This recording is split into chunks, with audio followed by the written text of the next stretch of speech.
Hello, guys. Now, what I would like to talk about today is raising kids. The reason why I want to talk about this topic is because a friend of mine visited me today. He came to see me with another friend, and he also brought his wife and his 3 months old daughter. She's so cute and she's really, really beautiful. I really loved, holding her, talking to her. It was really amazing. But anyway, the reason why I chose the topic is because I talked with his wife. We talked about raising the child.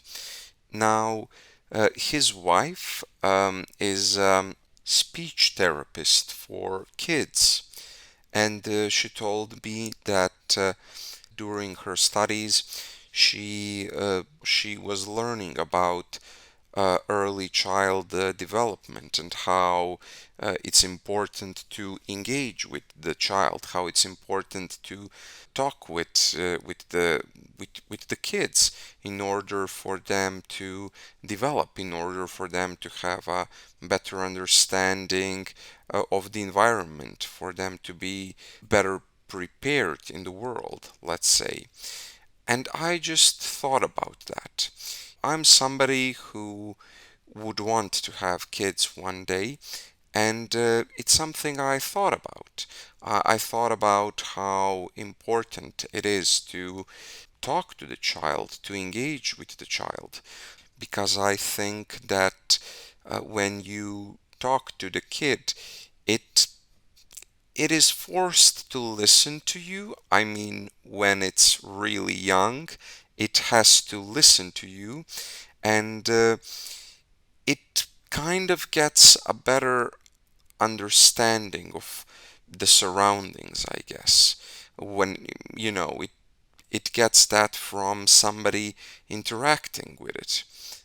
In my family, I have some family members that are infants or young children in my extended family, and it can take a lot of energy from you in order to engage with them because they are so active, they talk really fast, they ask a lot of questions, and I have to admit, it can be a little bit tiring for me to answer all of those questions, to fulfill their needs when it comes to communication.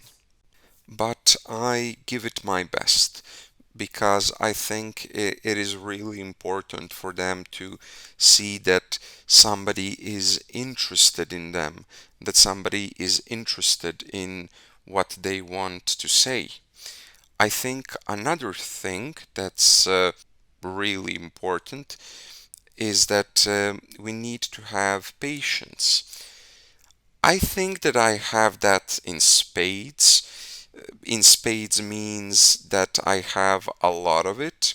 So I have patience in spades.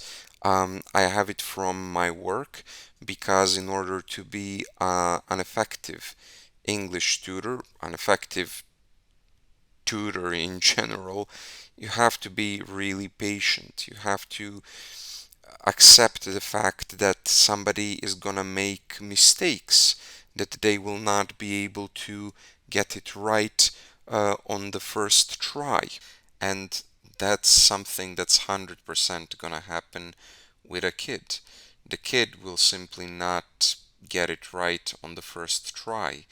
And you have to be there and you have to be supportive and you have to um, tell the kid that it's all right, it's okay to make mistakes, but that what is important is that he or she should try again, that they should not be discouraged by failure, and also to applaud the try.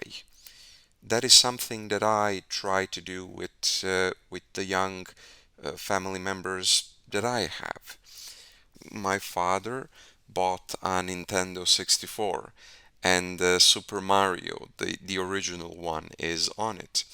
And when my young family members play it, when they make a mistake, when they jump to their deaths, when Mario dies, when Mario doesn't free the princess, I am there to tap them on the back and say, "That was good. You made it farther this time. You actually uncovered something new." I always try to highlight the positive side of their attempt, of their try, because I really think that that is important. You really have to understand that they are just starting something, that something is new to them. I mean, everything is new to a child, and you just have to have patience, and you have to help them learn. And no matter how many times they get it wrong, you need to be understanding.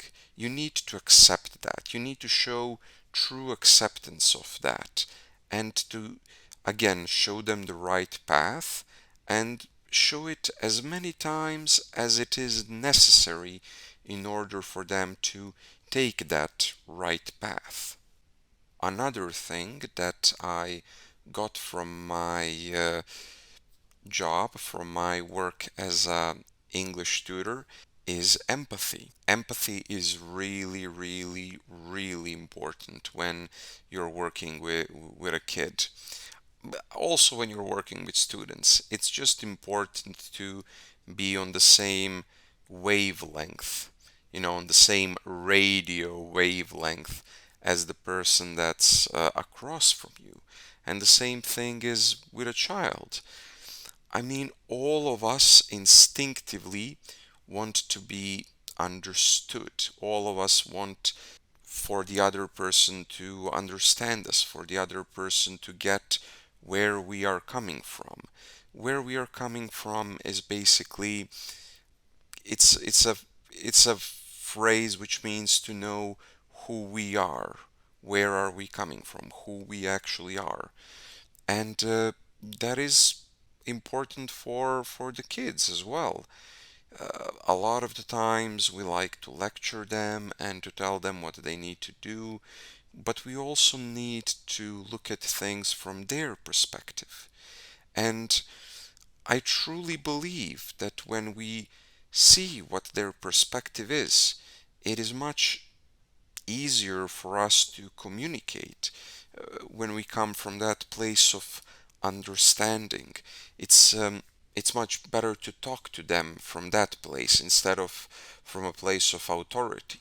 I think authority is important, discipline is important, but I think empathy is more important than those two things.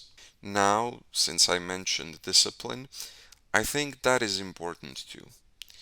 I think that you need to, again, be positive, you need to show empathy, but you also need to be firm when something is done repeatedly that should not be done.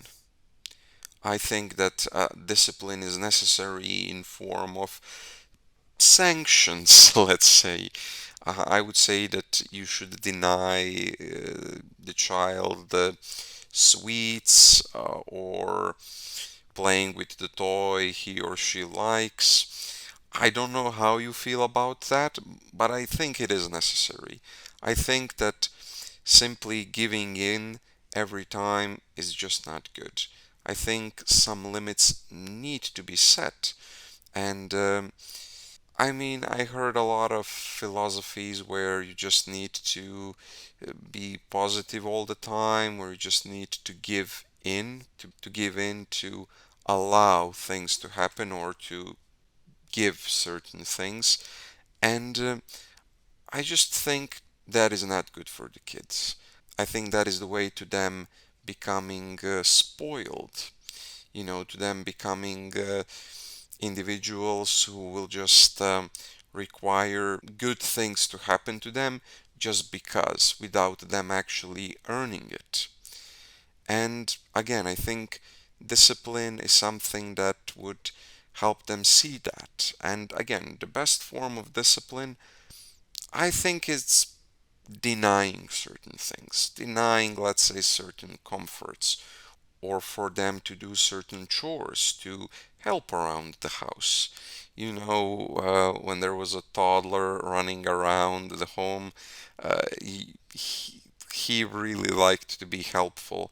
And he would like to take, I don't know, napkins that were used or pieces of paper that were used and to go and throw them in the trash bin. And he was a little helper. And I think those little things start creating character in this little individual. And I think it should be nurtured. But then, to all of this that I just said, one important thing needs to be said. I don't have kids. I plan on having them, but right now I don't have kids. All of these things that I said, those are just my personal opinions. That's something that I've, let's say, meditated, something that I thought about when I thought about having kids, what kind of a father I would like to be. And yeah, those are basically some of the conclusions I got.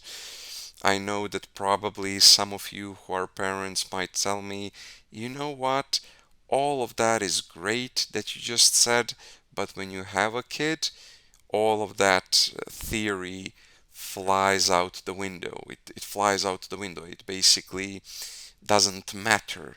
When you have a kid, that you start developing strong feelings. You really start loving the kid, and for example, discipline can be tough, and that when you spend a lot of energy running around the kid, that having patience for something else, that your patience might be thin, or might be wearing thin, in the sense that it might be less and less, so that you actually might have less patience to be teaching the child, or to be as supportive as you should be. So yeah, that actually makes me think about another thing that's really necessary, and that is energy. You have to have a lot of energy. When I took care of the young family members that I have, I really needed a lot of energy from that.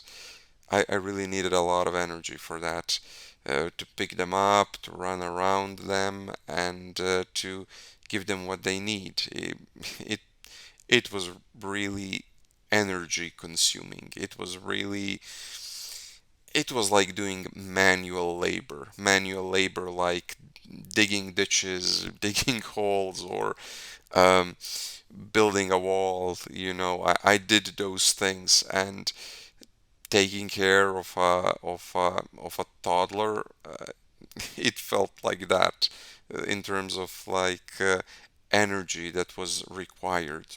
So again, I guess a lot of the parents who will be listening to this will say, yeah, yeah, all of that sounds good. I thought exactly the same thing, but when it was my turn to be a parent, it was tough. I hope you enjoyed today's topic. If you have anything you would like to say, if you have any opinions on what I have said, or if you have any other feedback regarding today's podcast, I would be happy to read it. So that's it. See you next time, guys.